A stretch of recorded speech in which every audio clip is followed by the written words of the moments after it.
श्रीमद् भगवद गीता केवल एक धार्मिक ग्रंथ नहीं है बल्कि एक टाइमलेस गाइड है।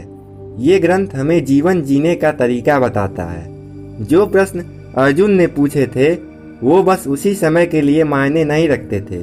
वे क्वेश्चन और प्रॉब्लम्स आज भी हमें सताते हैं और जिंदगी की इस जंग में भगवद गीता की विस्डम हमें फिर से जिंदगी जीने का तरीका सिखा सकती है और हमें अपनी जिंदगी में आने वाली परेशानियों से डील करने का तरीका बता सकती है। भगवद गीता ने दुनिया के कई महान लोगों को प्रभावित किया है, जैसे Mahatma Gandhi, Albert Einstein, Nikola Tesla. Lesson number 1, बदलाव एक यूनिवर्सल लॉ है। ओनली चेंज इज परमानेंट, इसलिए हर खुशी या दुख टेम्पररी होता है। चैप्टर 2 के श्लोक नंबर 14 में श्री कृष्ण बोलते हैं, सुख या दुख इंद्रियों के संपर्क में आने से होता है। ये फीलिंग्स अस्थायी होती हैं और जैसे आती हैं वैसे ही चली जाती हैं। इसलिए इन बदलावों को सहना सीखो। जिंदगी में सुख और दुख तो आते हैं और जाते हैं क्योंकि ये हमारी इंद्रियों द्वारा उत्पन्न किए जाते हैं। कभी भी इन फीलिंग्स पर रिएक्ट मत करो, बदलाव को मास्टर करो।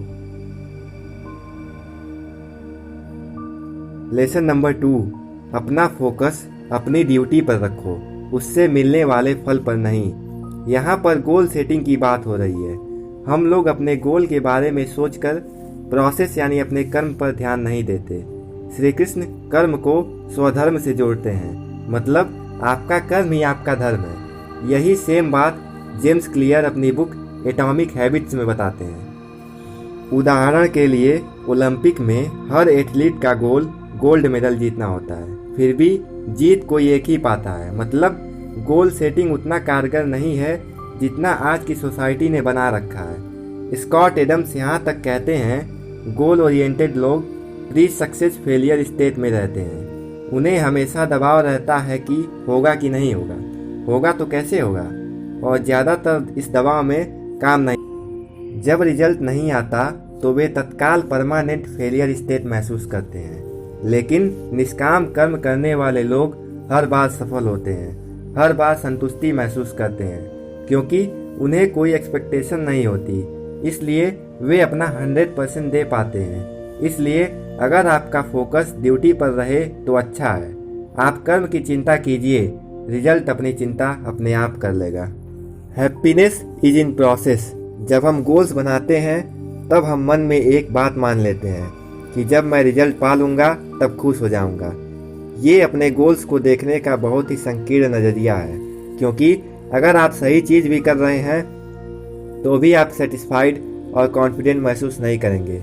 लेकिन अगर आप अपने कर्म यानी प्रोसेस पर ध्यान देते हैं तो आप अपने आप को खुश रहने की अनुमति देते हैं। ये बात येल यूनिवर्सिटी के प्रोफेसर योयो इफेक्ट में प्रूव कर चुके हैं।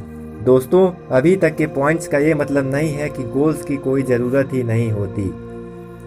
डिस्ट्रैक्शन के जंगल में गोल का शिखर आपको सही रास्ता चुनने की दिशा देता है। गोल्स केवल दिशा दे सकते हैं, आपकी प्रोग्रेस, खुशी आपके प्रोसेस पर निर्भर करेगी। लेसन नंबर 3, अपने ऊपर विश्वास रखें और नॉलेज हमेशा हासिल करते रहें। दोस्तों, ये बात तो जग जाहिर है कि अपने ऊपर विश्वास रखना और नॉलेज हासिल करते रहना ही सफलता का मूल मंत्र है। ये बात श्री कृष्ण ने आज से 5000 साल पहले ही बता दी थी।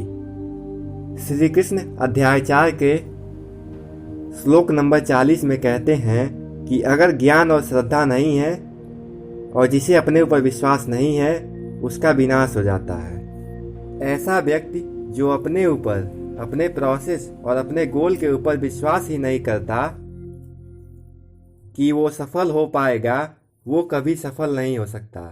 और विश्वास आता है ज्ञान से। Knowledge is the foundation. जब नॉलेज आता है तब फोकस आता है और आपके सेल्फ डाउट, आपके फियर सब खत्म हो जाते हैं जब फोकस आता है। तो श्री कृष्ण अध्याय 2 के श्लोक नंबर 70 में कहते हैं, असली शांति उन्हें मिलती है जिनको कामना आती है लेकिन वो ध्यान नहीं देते। उनका मन भटकेगा लेकिन वो भटकने नहीं देते। यही बात सामुराई में कही गई है। सामुराई में एक कहावत है कि भटकता हुआ मन दुखी मन है। अगर आप लर्निंग नहीं करेंगे, नई स्किल्स नहीं सीखेंगे तो आप कभी सफल नहीं हो सकते। अगर आप सोचते हैं कि आप सफलता के लायक नहीं हैं, तो आप अपना काम बीच बीच में खुद बिगाड़ लेंगे। अगर आप सोचते हैं कि आप में कुछ कमी है, तो आते हुए जवाब भी नहीं दे पाएंगे। इसलिए लर्निंग करते रहिए। फेमस बॉक्सर मोहम्मद अली कहते हैं, the man who views the world at 50 the same as he did at 20 has wasted 30 years of his life. जो 50 साल का इंसान दुनिया या खुद के बारे में वैसा ही जानता है जैसे वह 20 साल की उम्र में जानता था, तो उसने अपनी ज़िंदगी के 30 साल खराब कर दिए हैं। अपनी हर अपॉर्चुनिटी का प्रयोग कीजिए। Learning should never stop.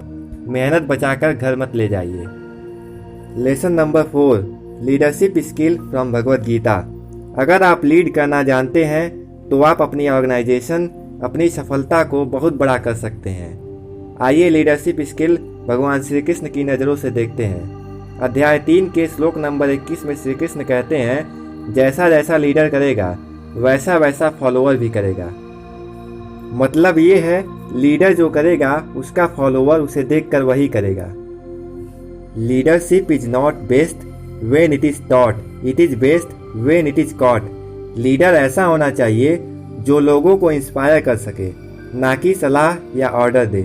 Leadership action है, इंस्ट्रक्शन नहीं। असली लीडर वो है जो अपने आप पर ज़्यादा कठोर है, दूसरों पर नहीं। एक लीडर की मजबूती ही उसकी टीम की मजबूती होती है। अगर आपको बड़ा नाम कमाना है, तो आपको लोगों को हैंडल करना, उन्हें प्रेरणा देना, डिसिप्लिन में रखना, विवाद में रास्ता निकालना सब सीखना होगा। संक्षेप में आपको लीडरशिप सीखना होगा। आप अपने टारगेट हाई रखो, क्योंकि जो भी लीडर करेगा फॉलोअर वैसा ही करेगा। लेसन नंबर 5, आपका दिमाग आपको बर्बाद भी कर सकता है और आबाद भी कर सकता है।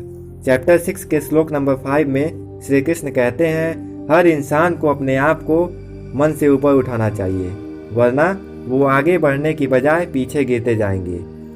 ये सच है कि मन हमारा सबसे अच्छा दोस्त भी बन सकता है और सबसे बड़ा दुश्मन भी।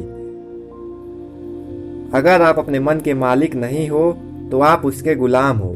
श्री कृष्ण हमें अपने मन को मास्टर करने की सलाह देते हैं और इसका तरीका भी बताते हैं।